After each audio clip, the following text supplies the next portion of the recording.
Hello नमस्कार बच्चों, स्वागत है सभी का एचआर स्टडी लैब पर। उम्मीद करता हूँ सभी बहुत बढ़िया होंगे। एक लंबे ब्रेक के बाद आज फाइनली अपनी क्लास होगी। तो अध्याय 1 के अंदर जो संबंध एवं फलन अपना टॉपिक है, आज उसका लेक्चर 12 होगा। ठीक है, तो आगे बढ़ाते हैं जहाँ आपने छोड़ा था। ठीक है, चलिए देखो, एग्जाम्पल नंबर अपना 10 तक अपना कंप्लीट हो चुका था। आज अपन करेंगे एग्जाम्पल नंबर 11। ठीक है, इसमें क्या बोला कि सिद्ध कीजिए एक एपेक्स आपके सामने फलन दिया है, वो किस प्रकार के एक्स स्क्वायर है। तो जो फलन है आपका क्या है, रियल नंबर से रियल नंबर है। आर टू आर का मतलब है रियल नंबर से रियल नंबर में। तो जो ना तो एक ही की और ना ही अच्छा था कि ये हमें सिद्ध करके बताना। ठीक है, तो वो सेम फॉर्मेट रहेगा जो पिछली बार की तरह। तो पहले आप ये समझ लीजिए कि एक एक्चुअल में चल गया रहा। देखो ध्यान से समझना, मैंने रियल नंबर लिए। कोई भी रियल नंबर, आप सभी जानते हैं कि वास्तविक संख्या क्या होती है हमारी।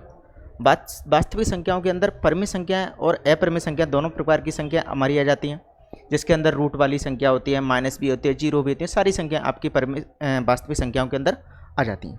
जैसे कि मैंने लिया 1 2 -3 √2 0 XYZ कुछ भी हो सकता है। ठीक है, -6 हो गया, रूट में 5 हो गया और 3 हो गया, कुछ भी हो सकता है। ठीक है, ये सारी की सारी हमारी क्या होती हैं, वास्तविक संख्या होती।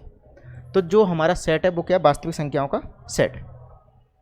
ठीक है भाई, चलो अब ये ध्यान से समझना आप वास्तविक संख्याओं को।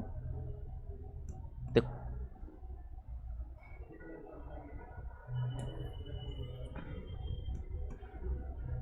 ये मैंने वास्तविक संख्याओं का एक फलन लिया। ठीक है, ओके। अब इसमें क्या बोला है कि एफ एक्स बराबर क्या है, एक्स स्क्वायर। ये सभी क्या होती है, हमारी एक्स होती है, ये क्या होता है, एफ एक्स होते हैं। और एफ एक्स हमारा क्या दिया है, एक्स स्क्वायर दिया है। ठीक है, अब मान के चलो मैंने x का मान 1 लिया, तो मुझे क्या प्राप्त होगा, 1 का स्क्वायर। 1 का स्क्वायर प्राप्त होगा। मतलब कि हमें क्या हुआ, जब मैंने x का मान 1 लिया तो मुझे क्या मिला, 1 मिला। जब मैंने x का मान 2 लिया तो मुझे क्या मिला, आप बोलोगे 4 मिलेगा, 4 मिलेगा। इसी प्रकार यदि मैंने x का मान क्या किया, रूट के 2 लिया तो मुझे 2 मिल जाएगा। माइनस के 3 लिया तो मुझे क्या, 9 मिलेगा।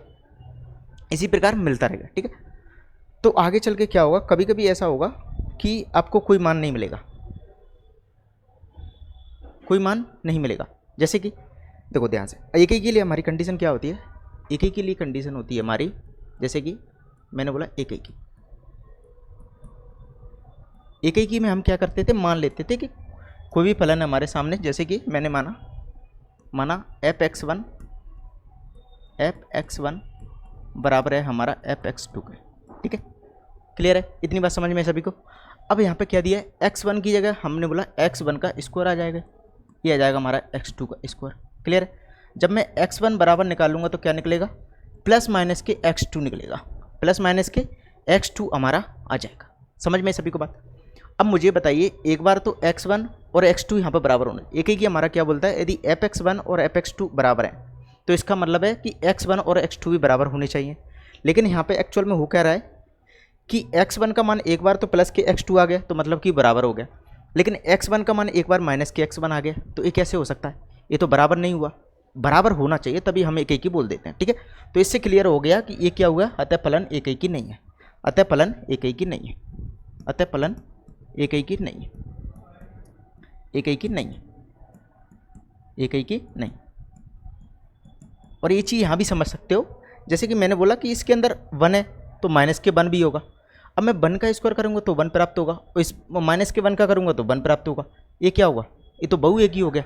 मतलब कि दो x1 के मान हमारे सेम निकल के आ गए, दो x1 के मान हमारे पे क्या हुआ है यहाँ पर भाई, सेम निकल के आ चुके हैं। ठीक है, इसलिए ये क्या फलन होगा हमारा, एक ही नहीं होगा। समझ में सभी को बात। अब यहाँ पर आप एक एग्जाम्पल भी दे देना। उदाहरण किस प्रकार दोगे आप, यदि x1 बराबर मैंने लिया 1, ठीक है, तब हमारा f(x1) क्या प्राप्त होगा, आप बोलोगे f(x1) हमारा प्राप्त हो जाएगा x1 का स्क्वायर। मतलब कि 1 का स्क्वायर क्या होगा, 1 हो गया। ठीक है, अब यदि मैं x1 का मान क्या करता हूँ, x2 का मान मैंने बोला कि माइनस के 1 हो सकता है, क्योंकि हमारा x1 मैंने 1 ले लिया, x2 मैंने माइनस के 1 ले लिया। ठीक है, अब उस कंडीशन में जो हमारा f(x2) का मान क्या प्राप्त होगा, आप बोलोगे f(x2) बराबर हो जाएगा हमारा x2 का होल स्क्वायर, मतलब कि माइनस के 1 का होल स्क्वायर। यहाँ पे क्या हुआ, 1 होगा। ठीक है, तो आप देख पा रहे हो कि f(x1) और f(x2) तो बराबर हैं, लेकिन x1 और x2 हमारे क्या अलग अलग हैं। समझ में सभी को बात। तो यहाँ से क्लियर लिख सकते हो, अतः चूँकि f(x1) बराबर है f(x2) के, लेकिन x1 बराबर नहीं है x2 के। इतनी बात आप सभी को समझनी थी, इसलिए ये क्या होगा मेरे भाई, एक ही की नहीं होगा। समझ में आई। अब दूसरी कंडीशन क्या होती है हमारे सामने, अच्छादक, जैसे बोलते हैं ऑन टू। सेकंड जो चीज़ निकालते हैं हमें चेक करना है अच्छादक है या नहीं। तो अच्छादक के लिए क्या होता है,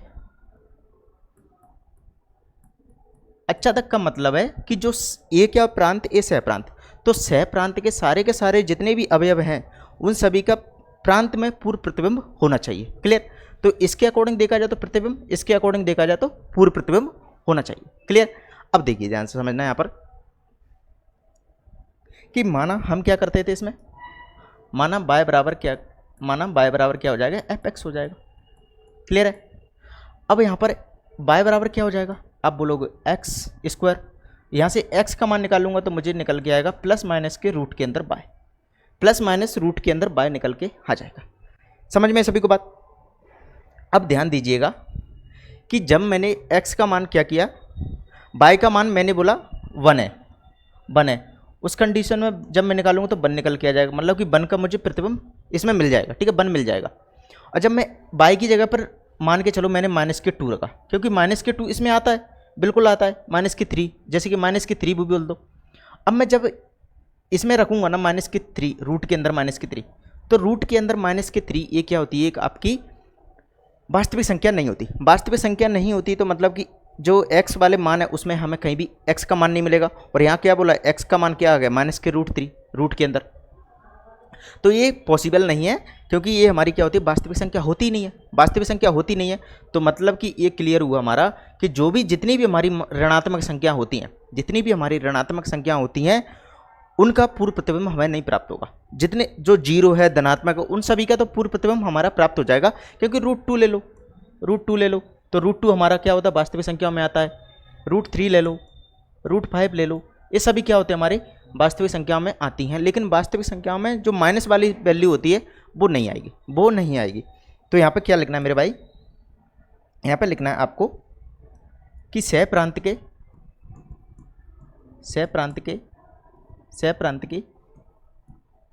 के केवल शून्य और धनात्मक संख्याओं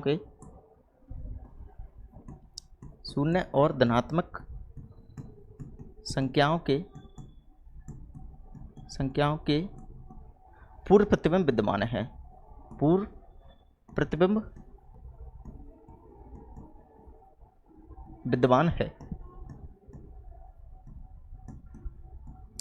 है ऋणात्मक संख्याओं का पूर्व प्रतिबिंब विद्यमान नहीं है। संख्याओं का पूर्व प्रतिबिंब विद्यमान नहीं है।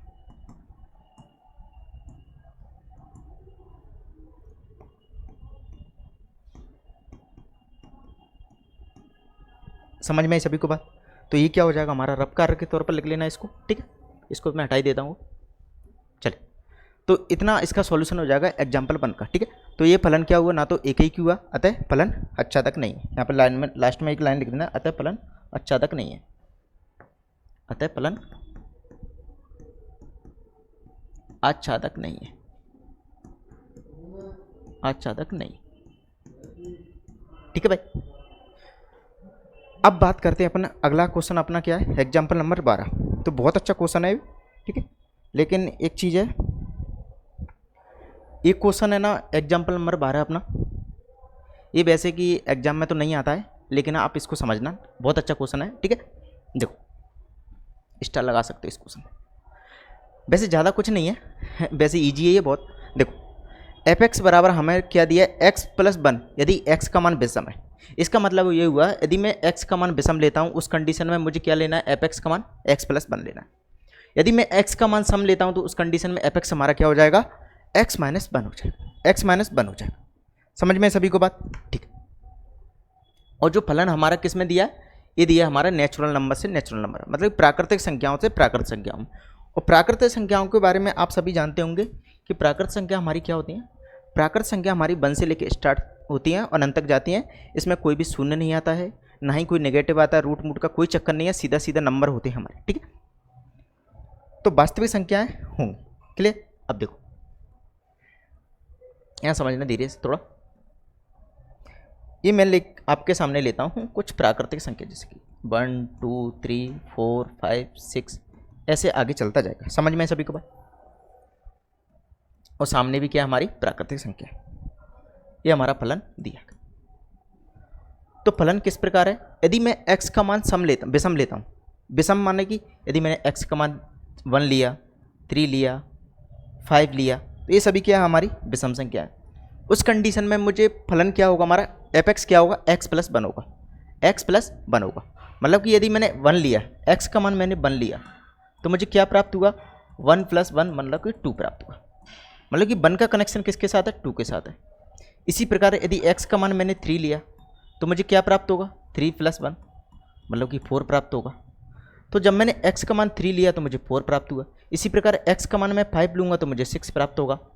इसी प्रकार ये आगे कंडीशन चलती रहेगी। क्लियर है। अब मैं यहीं यदि x का मान क्या करता हूँ, सम लेता हूँ। सम मतलब कि x का मान यदि मैंने 2 लिया तो मुझे क्या प्राप्त होगा, आप बोलोगे 2 - 1 प्राप्त होगा, मतलब कि 1 प्राप्त होगा। यदि मैंने x का मान 2 लिया तो मुझे 1 प्राप्त हुआ। क्लियर। यदि मैं x का मान 4 लेता हूँ तो मुझे क्या प्राप्त होगा, तो मुझे प्राप्त होगा, 1 माइनस कर देंगे तो 3 प्राप्त होगा, 3 प्राप्त होगा। मतलब कि 4 लेने पर मुझे 3 प्राप्त हुआ, 4 लेने पर मुझे क्या प्राप्त हुआ, 3 प्राप्त हुआ। तो यहाँ पे ये कंडीशन है इस प्रकार, 1 का 2 के साथ, 2 का 1 के साथ, ये आगे चलता जाएगा इसी प्रकार। यदि मैं 6 लूँगा तो मुझे 5 प्राप्त होगा। यदि मैं आगे जाके जैसे कि 6 के बाद 7 आएगा तो 7 के लिए 8 प्राप्त होगा और 8 के लिए 7 प्राप्त होगा। ठीक है, एक दूसरे के लिए वो संख्याएं प्राप्त होती जाएंगी। तो यहाँ पर आप देख पा रहे हैं कि सभी के लिए अलग अलग प्रतिबिंब मिल रहे हैं, सभी संख्याओं के अलग अलग प्रतिबिंब मिल रहे हैं। कि मतलब कि इसका मतलब ये हुआ क्लियर भाई कि एक ही तो है, एक ही हमारा फलन है। ठीक है, अब एक ही के लिए आप लाइन लिख दीजिए। लेकिन एक चीज़ और इम्पोर्टेंट चीज़ है इसमें समझने के लिए, सबसे बड़ी चीज़ है कि इसमें चार टाइप बनेंगे, 4 प्रकार के। क्या क्या? एक तो x का मान अपन सम ले सकते हैं, एक बार x का मान विषम ले सकते हैं। ठीक है, ये 2 तो क्लियर है। उसके बाद यदि x का मान सम और यदि मैंने मान लिया कि x1 का मान सम और x2 का मान विषम, यदि मैंने बोल दिया x2 का मान सम और x1 का मान सम विषम। ठीक है, तो ये 4 प्रकार के हमारे सामने बने कंडीशन बनेंगे। ठीक है, तो एक ही फलन के लिए चेक करते हैं। सबसे पहले एक ही फलन के लिए चेक करेंगे अपन सबसे पहले। ठीक है, तो यहां पे क्या करेंगे, पहले अपन x1 और x2 का मान, दोनों का मान सम ले लेते हैं। ठीक है, चलो तो यहां पे लेंगे यदि x1 तथा x2 का मान सम है, x1 तथा x2 का मान सम है, x2 सम है, x1 और x2 यहां पर सम लेते हैं। ठीक है, तो x1 और x2 सम लेने पर क्या होगा, तो हम लिखेंगे माना fx1 बराबर fx2। तो दोनों ही समय तो हमारा क्या प्राप्त होगा, x1। तो x1 + 1 बराबर x2 + 1 + 1 लेंगे, क्योंकि ये सम ले रहे हैं अपन। चलो विषम ले लेते हैं पहले। ठीक है, कोई दिक्कत नहीं है, विषम ले लेते हैं। x1 तथा x2 क्या विषम है। यदि विषम है तो क्या करेंगे अपन, x1 + 1 x2 + 1 हो जाएगा।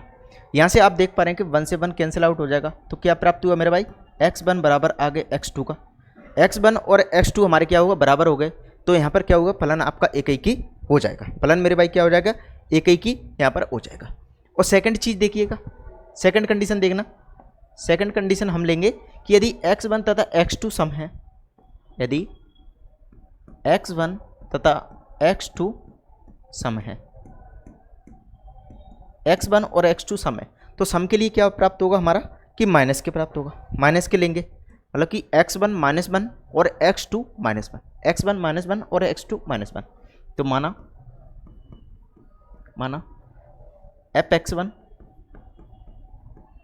बराबर है हमारा fx2 के। तो क्या हो जाएगा, x1 - के 1 बराबर हो जाएगा x2 - के 1। जब माइनस के 1 उधर जाएगा तो प्लस के 1 हो जाएगा, प्लस माइनस दोनों आपस में कट जाएंगे। तो यहाँ से डायरेक्ट काट सकते हो। तो उस कंडीशन में क्या हुआ, x1 तथा x2 बराबर आ गए।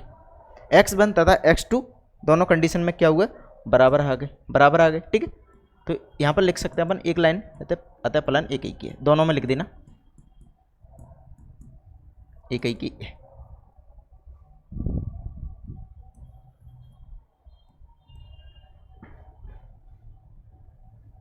यहाँ लिख देना एक बार, ठीक है। देखो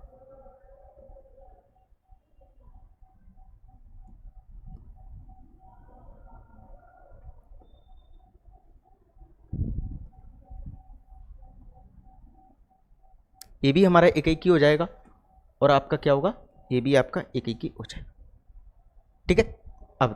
अब दूसरी चीज़ क्या आएगी कि अभी तक तो हमने क्या किया, x1 और x2 के मान समान माने कि एक बार सम मान लिए एक बार विषम मान लिए, लेकिन ये अलग अलग भी हो सकते हैं क्योंकि हमारे क्या होंगे, अलग अलग भी हो सकते हैं सम और विषम, क्योंकि इसमें हमारे नेचुरल नंबर में सम और विषम दोनों आते हैं, इसलिए ये मान मेरे भाई अलग अलग हो सकते हैं, ठीक है। अब देखो अगली कंडीशन में मैंने लिखा कि यदि x1 का मान सम, यदि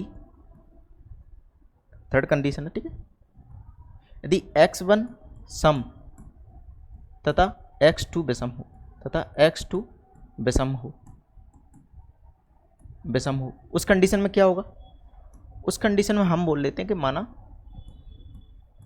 माना fx1 बराबर है fx2 के, x1 सम है तो ये हो जाएगा हमारा x1 माइनस के 1, यदि x2 विषम है तो इसका मतलब हो जाएगा x2 प्लस 1, तो यहाँ देखना x1 माइनस के x2 बराबर क्या हो जाएगा, यदि 1 उधर जाएगा माइनस का तो ऐड हो जाएगा, मतलब कि 2 प्राप्त हो गया। अब मुझे बताइए x1 क्या है हमारा पास, यहाँ पर आप बोलोगे x1 हमारा सम है और x2 क्या हमारा, ये विषम है। अब कोई भी नंबर ले लीजिए, कोई भी संख्या ले लीजिए, कोई भी नेचुरल नंबर ले लीजिए और उसमें मुझे बताइए कि सम और विषम को माइनस करने पर क्या सम संख्या प्राप्त होगी, ये क्या हमारा इवन है, सम है। जैसे कि मैंने बोला कि सम मैंने 4 लिया, विषम मैंने 1 लिया, तो मुझे क्या प्राप्त हुआ, 3 प्राप्त हुआ।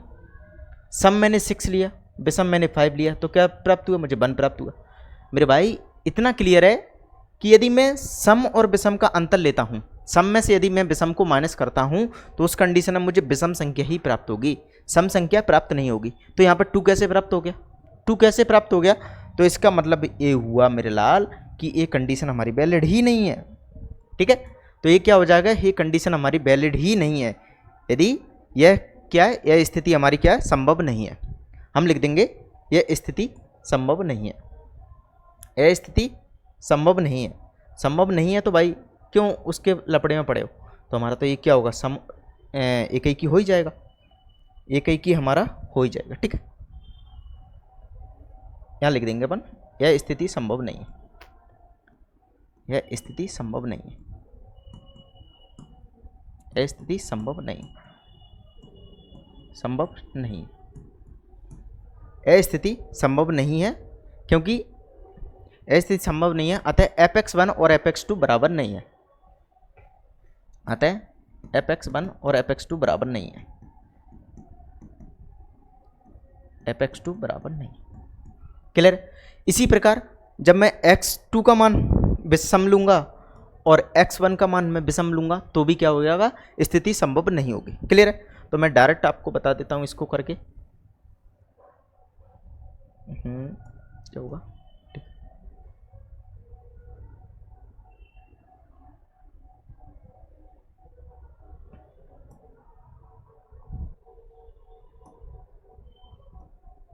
देखो यहां से लेंगे अपन,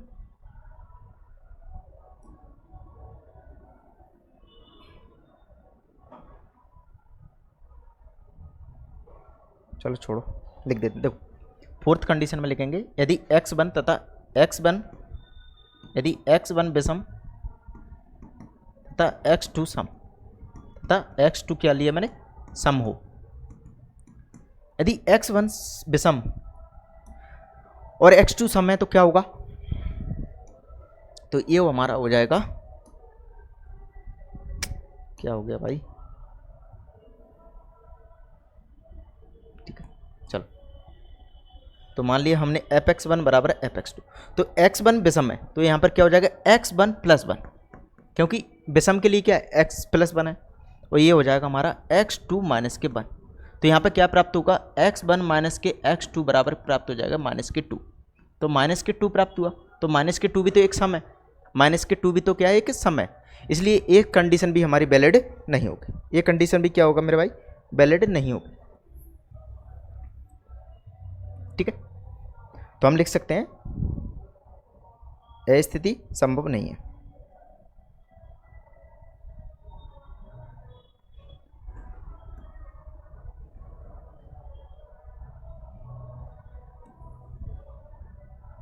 क्या बात समझ में सभी को? तो यहाँ पे क्या होगा ये स्थिति भी हमारी क्या होगी संभव नहीं होगी। ठीक है, अब आगे क्या समझना है आपको, अच्छादक एक ही हमारा हो चुका है, एक ही यहाँ पर तो एक ही हो चुका था, लेकिन ये स्थितियाँ संभव नहीं थी तो हम क्या कर सकते हैं, ये स्थितियाँ ही संभव नहीं थी तो हम क्या कर सकते हैं भाई। ठीक है, इसलिए क्या होगा हमारा अच्छादक हो जाए।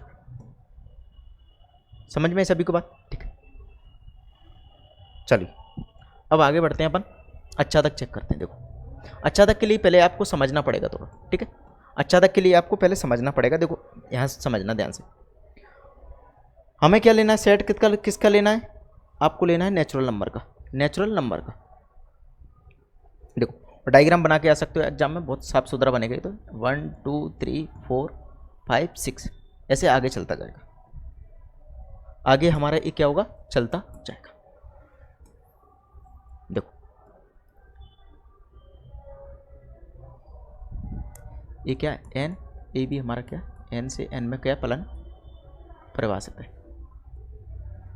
देखना ध्यान से समझना कि मैंने बोला कि x का मान यदि विषम है तो क्या होगा x + 1, और x का मान यदि सम है तो क्या प्राप्त होगा x - 1।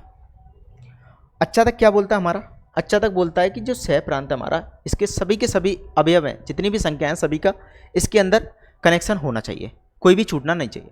अब ध्यान से समझना, देखो मैंने बोला कि x और ये हमारा fx हो जाएगा। यदि मैंने x का मान सम लिया, जैसे कि मैंने बोला x का मान मैंने क्या मान लूँ, ठीक है x का मान मैंने क्या किया, कोई भी नंबर ले लेते। देखो x का मान मैंने 1 लिया तो मुझे क्या प्राप्त हुआ, आप बोलोगे x + 1, मतलब कि ये क्या हो रहा था कंडीशन, आप ध्यान से देख पा रहे होंगे कि ये किस प्रकार कनेक्शन हो रहा था कि 1 का 2 के साथ, 2 का 1 के साथ, 3 का 4 के साथ, 4 का 3 के साथ, 5 का 6 के साथ, 6 का 5 के साथ, ये हमारा आगे ये प्रोसेस चलती जा रही थी। तो यहाँ पर क्या होगा कि सभी के सभी जो अवयव हैं इसके सहप्रांत के, उनका कनेक्शन इसके सभी के सभी के साथ हो जाएगा।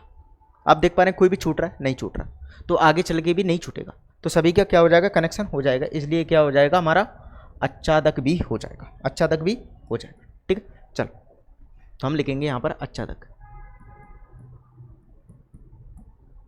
अच्छादक। तो आप सम ले लेना या विषम लेना, कोई भी ले लेना, सबके लिए अच्छादक हमारा हो जाएगा। ठीक है, तो चाहे x1 और x2 सम ले लो, x2 और x1 दोनों ही विषम ले सकते हो, x1 सम x2 विषम वो भी ले सकते हो। ठीक है, तो सभी के लिए क्या होगा, सबका सहप्रांत हमें मिल जाएगा, पूर्व प्रतिबिंब मिल जाएगा। तो यहाँ पर लिखना है आपको, सीधे सीधे लाइन लिख देना आप, तो सहप्रांत के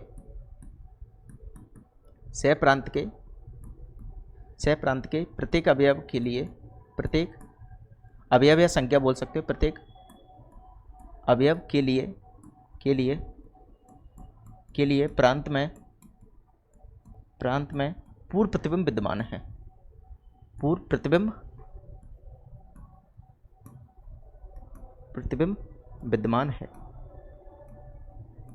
है, अतः फलन हमारा क्या हो जाएगा, अतः फलन अच्छादक है, अतः फलन अच्छादक है।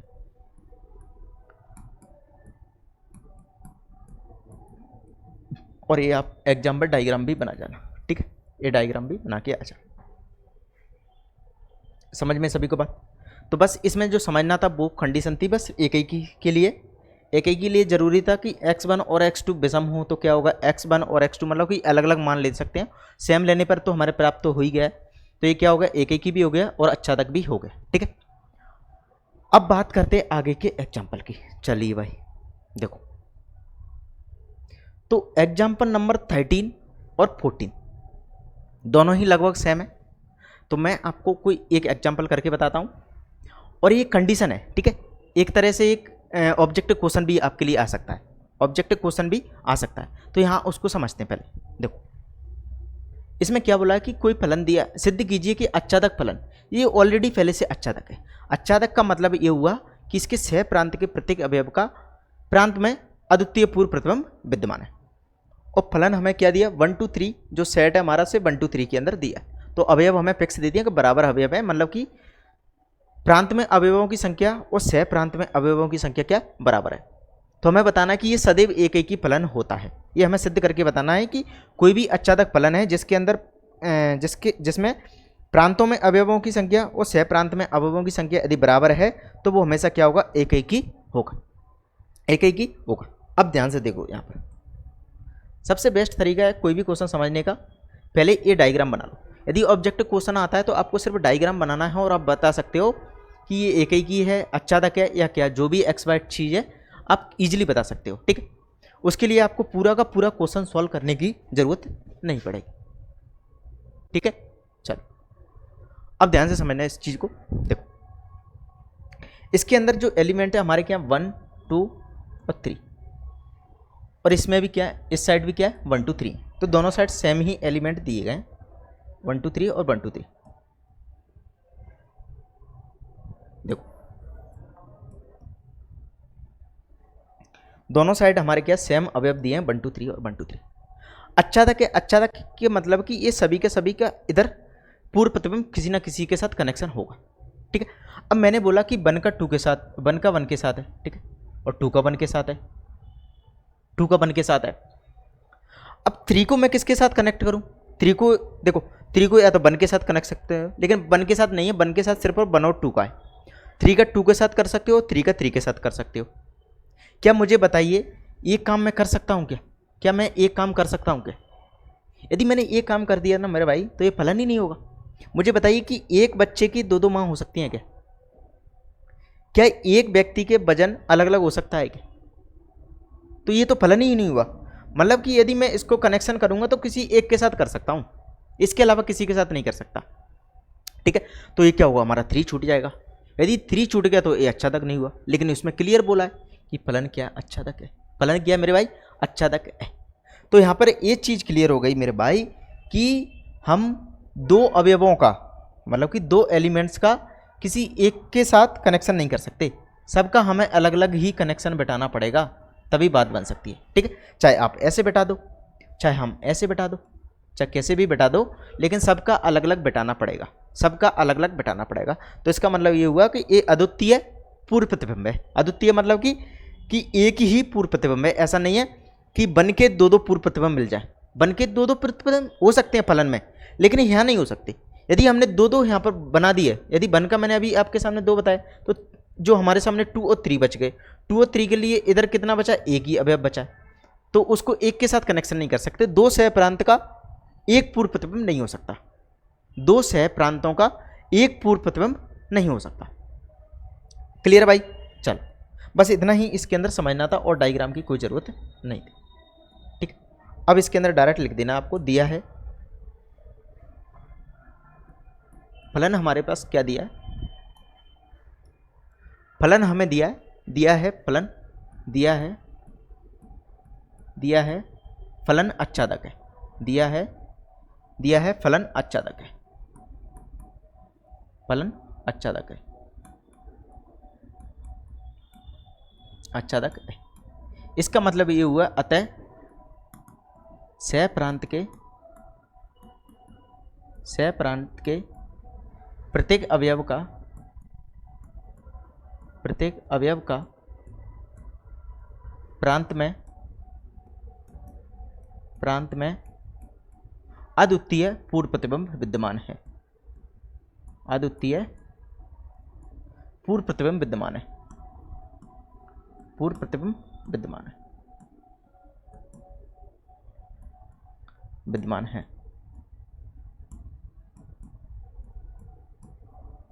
है, ठीक है। पूर्व प्रतिबिंब विद्यमान है क्योंकि यहाँ पर हमें दिया था, यहाँ प्रांत में अवयवों की संख्या बराबर है, प्रांत में अवयवों की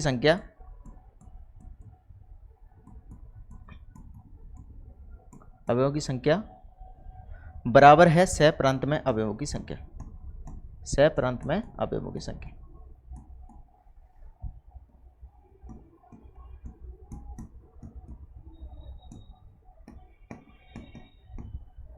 सह प्रांत में अवयवों की संख्या। तो आपने देखा होगा कि सबका एक एक के साथ कनेक्शन था इसलिए वो एक ही था कि वन का वन के साथ F2 के साथ, मतलब कि एक ही प्रतिबिंब मिल रहा था उसका, ठीक है, और वो भी अलग अलग मिल रहा था। ऐसा नहीं कि वन का और 2 का दोनों का एक ही मिल गया।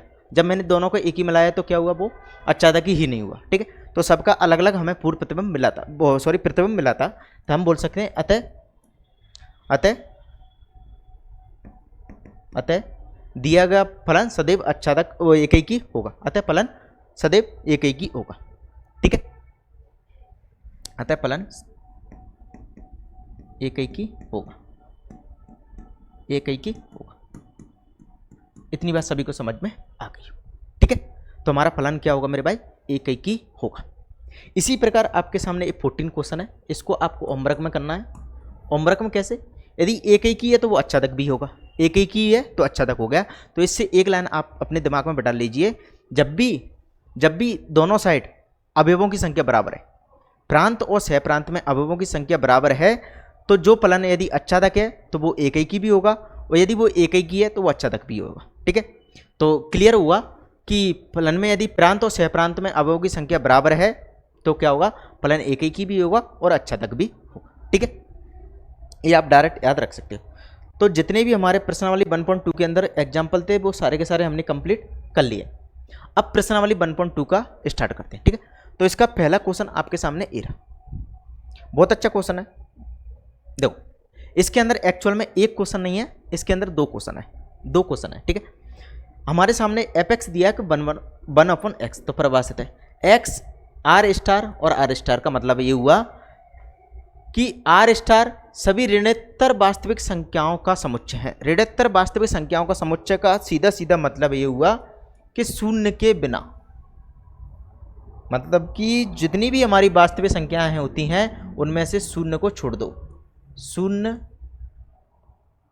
को छोड़कर, शून्य के बिना, यहाँ ऐसे लिख देना शून्य के बिना। ऋणोत्तर का मतलब यही है, शून्यतर भी बोल सकते हैं, इसका मतलब है शून्य के बिना, मतलब कि शून्य को नहीं लेना है हमें। वास्तविक संख्या जितनी भी हमारी वास्तविक संख्या होती हैं उसमें से क्या करना है, शून्य को हटा देना है, सीधा सीधा मतलब यही है। इसको ऐसे भी बोल सकते हैं, कोई एक कहानी यहाँ पर क्लियर है, ठीक है। तो ऋणोत्तर का कुछ भी मतलब नहीं है, इसका मतलब यही है कि शून्य को आपको हटा देना है। बात समझ में, ठीक है। अब इसके अलावा जितनी भी वास्तविक संख्या होती हैं वो सभी के सभी हमारी इस क्वेश्चन के लिए वैलिड होगी, ठीक है। अब एफ एक्स क्या दिया, 1/x दिया, तो हम सबसे पहले किसके लिए चेक करेंगे, एक तो आपके लिए यहाँ पर एक चीज़ दी है कि आर से आर में एक ही आच्छादक हमें सिद्ध करना है, और वो भी क्या, ऋणोत्तर वास्तविक संख्याओं के लिए, ठीक है। आर स्टार का मतलब यहाँ पर यही है कि शून्य के अतिरिक्त। वो आगे दिया है जब सह प्रांत के पूर्वत आर स्टार ही रहे, और आर स्टार जो प्रांत है ना उसके अंदर जो आर स्टार है, यहाँ पर क्या है, प्रांत में भी आर स्टार है और सह प्रांत में भी आर स्टार है। लेकिन आगे चल के बोला कि आर स्टार को हमें नेचुरल नंबर से बदल देना है, एन का मतलब नेचुरल नंबर। तो यहाँ पर आगे चल के क्या होगा, इधर एन होगा, इधर आर स्टार होगा, तो नेचुरल नंबर आप सभी जानते हैं 1 2 3 इस प्रकार की जो सिंपल संख्या होती हैं वो सारी की सारी नेचुरल नंबर होती हैं, और आर स्टार के अंदर क्या आ जाएंगी, सारी की सारी वास्तविक संख्या आ जाएंगी सिवाय शून्य के। बात समझ में, चल तो सबसे पहले चेक करेंगे अपन एक के लिए। तो यहाँ पर एक्चुअल में एक क्वेश्चन नहीं है, इसके अंदर हमारे दो क्वेश्चन दिए गए। तो सबसे पहले चेक कीजिए आप एक की फलन। देखो ध्यान से समझना। तो एक के लिए क्या करते हैं, हम मान लेते हैं डायरेक्ट, माना fx1 बराबर है हमारा fx2 के, ठीक है। तो fx क्या दिया, 1/x1 हो जाएगा, इधर क्या हो जाएगा 1/x2 हो जाएगा। जब मैं इसका क्रॉस मल्टीप्लाई करूंगा तो क्या प्राप्त होगा मेरे भाई, x1 बराबर हो जाएगा x2 का। यदि x1 और x2 बराबर आ गए तो हम बोल सकते हैं अतः फलन क्या होगा, अतः फलन हमारा क्या हो जाएगा, एक ही हो जाएगा, एक ही हो जाएगा। तो यहाँ डायरेक्ट लिख देना अतः फलन एक ही है, अतः फलन एक ही है। अब चेक करना है आपको आच्छादक।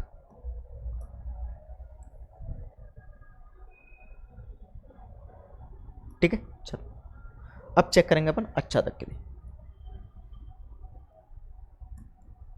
आच्छादक जिसके बोलते हैं ऑनटू, ठीक है। मैं जल्दी जल्दी इसलिए करा रहा हूँ, बहुत टाइम हो गया था थोड़ा, तो मैं सोच रहा हूँ कि आपको जल्दी से जल्दी ये टॉपिक आपका समाप्त हो जाए, ठीक है। तो अपन क्या करेंगे, अब ज़्यादा से ज़्यादा क्वेश्चन क्लास में किया करेंगे, जिससे आपका भी टाइम वेस्ट नहीं होगा और अच्छे से अपन सारी चीज़ों को समझते हुए भी चलें, ठीक है। चल अब आच्छादक क्या होता है। आच्छादक में क्या करते थे, हम मान लेते कि y बराबर एफ एक्स, माना y बराबर क्या हो जाएगा, एफ एक्स हो जाएगा। तो एफ एक्स क्या दिया है हमारा, 1/x दिया। तो यहाँ से x का मान क्या हो जाएगा, x आप बोलोगे 1/y आ जाएगा, 1/y आ जाएगा, ठीक है। 1/y आ जाएगा, 1/y आ जाएगा। अब आप ध्यान से समझना कि जीरो के अतिरिक्त जितने भी हमारी वास्तविक संख्या होती हैं, वास्तविक संख्या आप सभी जानते हैं कि √3 सबके लिए मान वैलिड हो जाएगा। अब मैं जैसे कि मान के चलो y की जगह पर कोई भी मान रखता हूँ, y की जगह पर कोई भी मान रखता हूँ मैं, यदि वास्तविक संख्याओं में से यदि मैं y की जगह पर कोई भी मान रखता हूँ, तो सभी के लिए मुझे प्रांत में x का मान मिल जाएगा। सभी के लिए मुझे x का मान मिल जाएगा। यदि मैं √5 लूँ, √3 लूँ, -3 लूँ, 2 लूँ, XYZ कुछ भी ले लूँ, मुझे इसमें मिल जाएगा, ठीक है। क्योंकि उसमें क्या होता है भाई, इसमें क्या होता है, आपका परिमेय संख्या और अपरिमेय संख्या भी आती हैं, ठीक है। तो वो भी प्राप्त हो जाएंगे। क्या होगा इसको, चल कोई बात नहीं। तो आप डायरेक्ट लिख देना कि सह प्रांत के प्रत्येक अवयव के लिए प्रांत में पूर्व प्रतिबिंब विद्यमान है। सह प्रांत के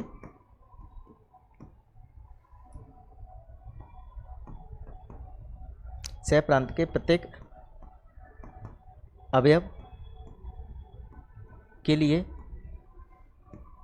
के लिए प्रांत में पूर्व प्रतिबिंब विद्यमान है।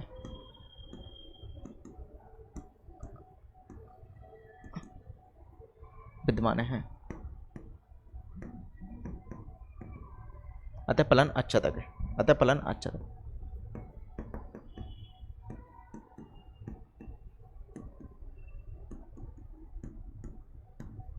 फलन क्या हो जाएगा, आपका आच्छादक हो जाएगा, ठीक है। वो तो क्या वहां पर रूट था, रूट में माइनस की संख्या होती हैं, वो आपकी क्या होती हैं, वास्तविक संख्याओं में नहीं आती हैं, ठीक है। तो बटे में तो कोई भी ले सकते हो, बटे में रूट वाली संख्या ले लो या माइनस की ले लो, कोई भी दिक्कत नहीं है। बस अंडर रूट के अंदर माइनस की नहीं होनी चाहिए, ठीक है।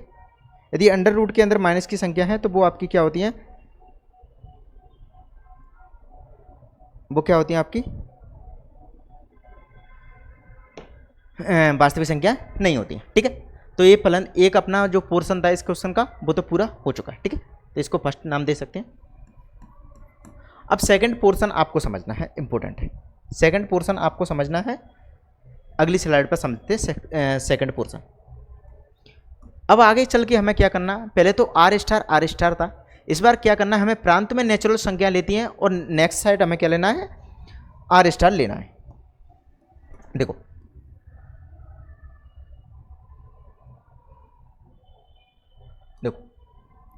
यहाँ मुझे लेनी है वास्तविक संख्या, ठीक है। चल और यहाँ मुझे लेना है R स्टार।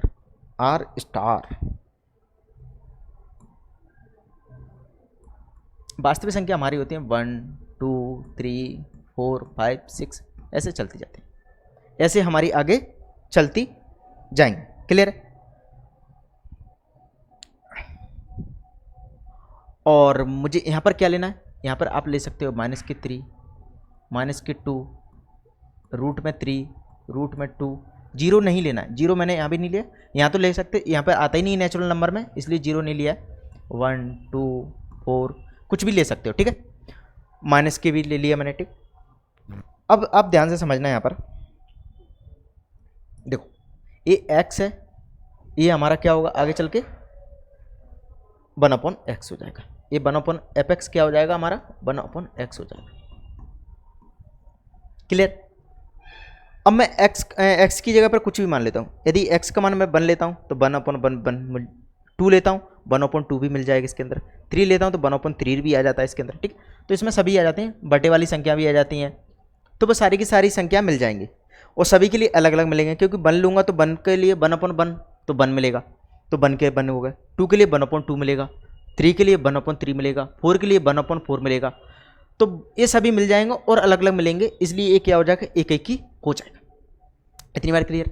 अब अच्छा तक के लिए क्या होगा, अच्छा तक के लिए आपने लिया 1/2, यहाँ पर मैंने लिया 1/2, यदि मैं y की जगह x क्या होगा, x बराबर 1/y हो जाएगा, तो y की जगह पर यदि मैंने 2 लिया तो 1/2 किया, मुझे बताइए नेचुरल नंबर में आता है।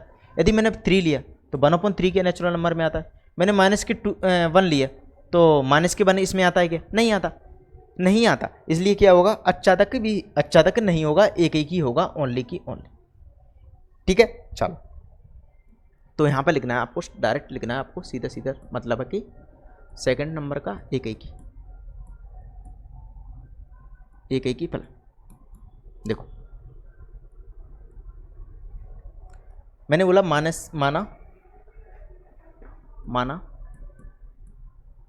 fx1 बराबर है fx2 के, तो ये क्या हो जाएगा, 1/x1 बराबर हो जाएगा 1/x2, तो यहाँ से क्या हुआ, x1 बराबर आ गया x2 के, तो हम बोल सकते हैं अतः फलन एक ही है, अतः फलन एक ही है।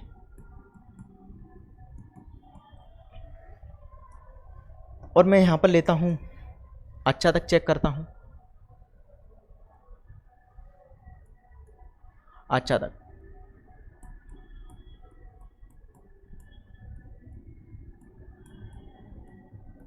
देखो, अच्छा तक के लिए क्या होगा, माना y बराबर fx, फॉर्मेट सभी का मैंने सेम ही रखा है जिससे कि आपको किसी भी प्रकार की कोई भी दिक्कत ना हो। तो यहाँ से क्या होगा, y बराबर 1/x, जब मैं x बराबर निकालूंगा तो 1/y आ जाएगा, 1/y आ जाएगा। समझ में सभी को बात। तो आपने देखा कि सह प्रांत के बहुत सारी ऐसी, मतलब कि लगभग जैसे 1 है तो 1 के लिए तो मिल जाएगा, तो सह प्रांत के सभी अवयवों के लिए प्रांत में पूर्व प्रतिबिंब विद्यमान नहीं है, ठीक है। तो कुछ ही के लिए है लेकिन सभी के लिए नहीं है, सभी के लिए नहीं है, तो यहाँ पर लिख देना है आपको सीधा सीधा कि सह प्रांत के प्रत्येक अवयव के लिए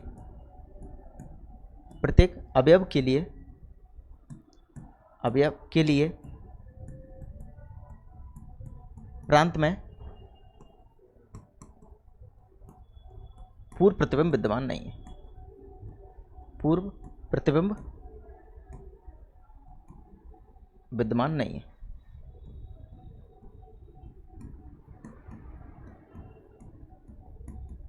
अतः फलन आच्छादक नहीं है, अतः फलन आच्छादक नहीं है।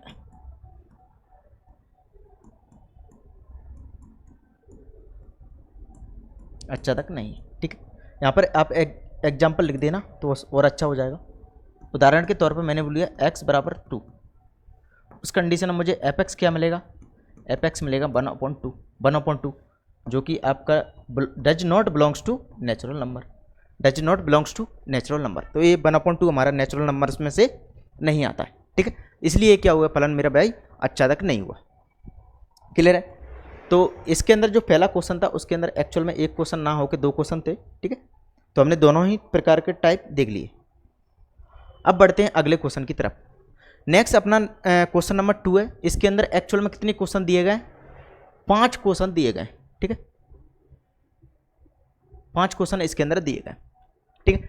तो पांचों की पांचों क्वेश्चन नहीं करेंगे अपन, इसमें से मैं आपको बता देता हूँ कौन कौन सा क्वेश्चन आपको करना है और कौन कौन सा क्वेश्चन मैं कराऊंगा। देखो fx बराबर एक्स स्क्वायर, जो रियल नंबर से रियल नंबर में, ये क्वेश्चन मैं नहीं कराऊंगा, आपको करना है। क्यों करना है, क्योंकि मेरे भाई अभी कुछ ही टाइम हुआ है उदाहरण नंबर 11 को देखो, इसमें और एग्जाम्पल नंबर 11 में कोई अंतर है क्या। एक्स स्क्वायर रियल नंबर से रियल नंबर में सेम ही दिया था, ठीक है। इसलिए एक क्वेश्चन आपको करना है, बात समझ में। और यहां पर रियल नंबर से रियल नंबर में दिया था, ये क्या है हमारा, जेड का मतलब इंटीजर, पूर्णांक। तो एक क्वेश्चन ये भी सेम टू सेम उसी तरह है, तो ये भी आपको होमवर्क में करना है। ये भी आपको होमवर्क में करना है। ये मैं क्वेश्चन आपको करा देता हूँ एक, और क्यूब वाला एक क्वेश्चन मैं करा देता हूँ। इसमें से कौन सा कराऊँ?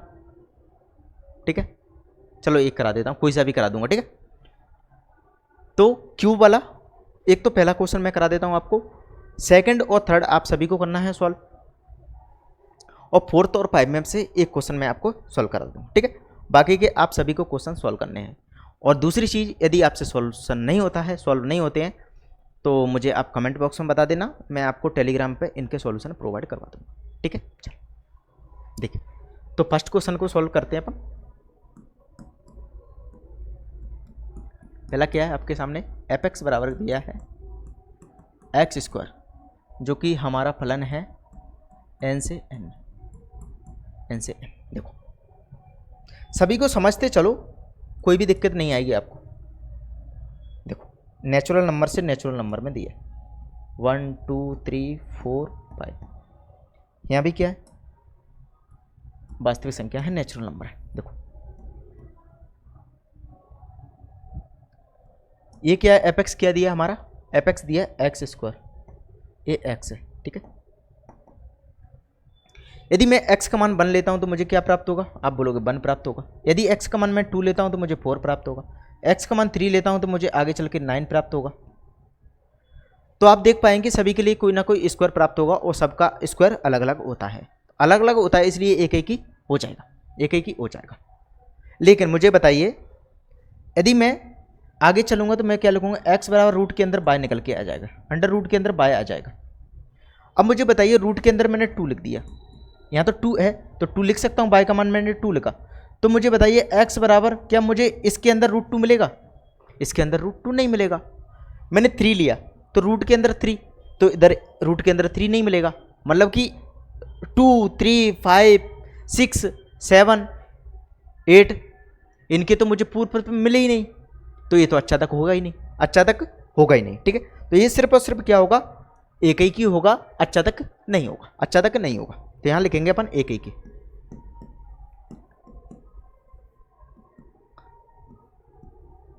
माना एफ एक्स 1 बराबर है एफ एक्स 2 का। यहां से क्या हो जाएगा, एक्स 1 का स्क्वायर बराबर एक्स 2 का स्क्वायर। आपने गौर किया होगा, मैंने जब x1 बराबर लिखा था यहाँ पर तो प्लस माइनस के x2 लिखा था वहाँ पर, लेकिन यहाँ पर प्लस माइनस x2 नहीं लिखूंगा, मैं सिर्फ और सिर्फ पॉजिटिव लिखूंगा। बताऊँ क्यों, क्योंकि भाई नेचुरल नंबर में कोई माइनस की संख्या आता ही नहीं है, तो झंझट ही नहीं है माइनस का, माइनस की संख्या आता ही नहीं है, तो कैसे प्राप्त हो जाएगा x2 का मान, कैसे हम माइनस का ले सकते हैं। वहाँ तो हमने 1 और माइनस के 1 ले दिया था, 2 और माइनस के 2 ले लिया था, लेकिन एक्चुअल में यहाँ पर माइनस के 1 होता ही नहीं है, माइनस के 2 होता ही नहीं है, माइनस के 3 होता ही नहीं है। इसलिए मैं क्या करूँगा, यहाँ पर सिर्फ और सिर्फ पॉजिटिव x2 लिखूंगा। हाँ, पॉजिटिव के x2 यहाँ पर लिखूंगा। ठीक है, तो यहाँ पे क्या हुआ, x1 और x2 बराबर हो गए, अतः फलन एक एक ही है, अतः फलन एक एक ही है, एक एक ही है। समझ में सभी को बात। इसी प्रकार चेक करूंगा मैं अच्छा तक।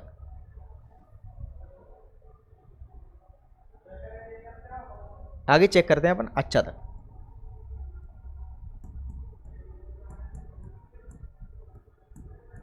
मैंने माना y बराबर एफ एक्स, तो y बराबर क्या हो जाएगा, आपका हो जाएगा एक्स स्क्वायर। यहाँ से x बराबर लिखा लूँगा तो मुझे निकलेगा रूट के अंदर y, रूट के अंदर y तो ले सकता हूँ, पॉजिटिव में लूँगा, और रूट के अंदर y का मान मैंने 2 रखा तो मुझे x में नहीं मिला, y का मान मैंने 3 रखा तो मुझे x में नहीं लिखा, 4 लिखा, यदि मैंने y का मान 4 रखा तो मुझे x के अंदर 2 मिल गया। ठीक है, तो 2 3 5 6 8 10 11 ये सभी के सभी छूट जाएंगे, मतलब कि इनके पूर्व प्रतिबिंब हमें नहीं मिलेंगे, इसलिए हम क्या बोल सकते हैं, ये अच्छा तक नहीं है। तो यहाँ पर डायरेक्ट आप लाइन लिख सकते हो एक, कि सह प्रांत के प्रत्येक अवयव के लिए प्रांत में पूर्व प्रतिबिंब नहीं है। तो सह प्रांत के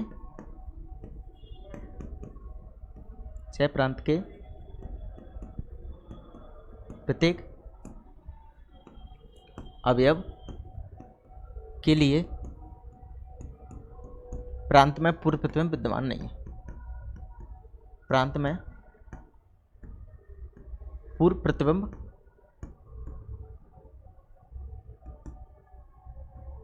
प्रतिबिंब विद्यमान नहीं है।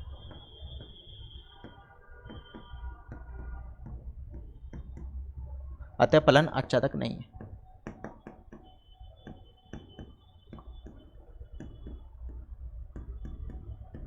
आच्छादक नहीं है, हम बोल सकते हैं फलन आपका आच्छादक नहीं होगा। समझ में सभी को बात? ठीक है, चलो इसको हटा सकते हो। आप एक एग्जाम्पल और लिख देना जिससे और अच्छा हो जाएगा। एग्जाम्पल में आपको लिखना है उदाहरण y बराबर मैंने बोला 2, तब मुझे क्या होगा, x बराबर क्या प्राप्त होगा, तब x बराबर मुझे मिल जाएगा रूट के अंदर 2, जो कि आपका नेचुरल नंबर में से नहीं आता, नेचुरल नंबर में से नहीं आता। ठीक है, तो y बराबर मैंने 2 लिया तो मुझे क्या हुआ, x का मान मुझे रूट 2 हुआ और रूट 2 आपका नेचुरल नंबर में से नहीं आता।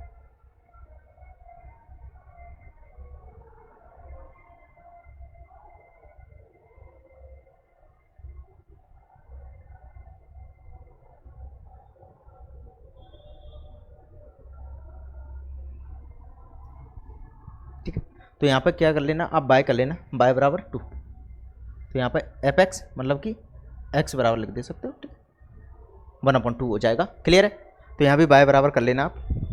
आगे भी कहीं मैंने किया है ऐसा। चलो अब आगे बढ़ते हैं अपन नेक्स्ट क्वेश्चन की तरफ। Okay, no problem. चलो भाई, यहाँ पर एक कहानी अपनी समाप्त होती है। अगला क्वेश्चन देखो, मैंने बोला सेकंड और थर्ड आप सभी को सॉल्व करना है। एग्जाम्पल नंबर 11 की तरह है, इसमें से आपको मैं नेचुरल नंबर वाला करा देता हूँ। ठीक है, चलो इस बार इंटीजर वाला करा देता हूँ, x की पावर 3 वाला। x की पावर 3 वाला मैं आपको एक क्वेश्चन करा देता हूँ। चलो क्वेश्चन नंबर 5। ठीक है, चलिए चलो नेक्स्ट क्लास में ही करते हैं, अच्छा समझ लेंगे थोड़ा अच्छे से है। ठीक है, तो मैं दोनों को ही आपको समझा दूंगा। तो आज की क्लास को अपन यहीं पे रखते हैं। ठीक है, तो आज के लिए इतना ही। तो सभी को जय हिंद, राम राम। ठीक है भाई, थैंक यू।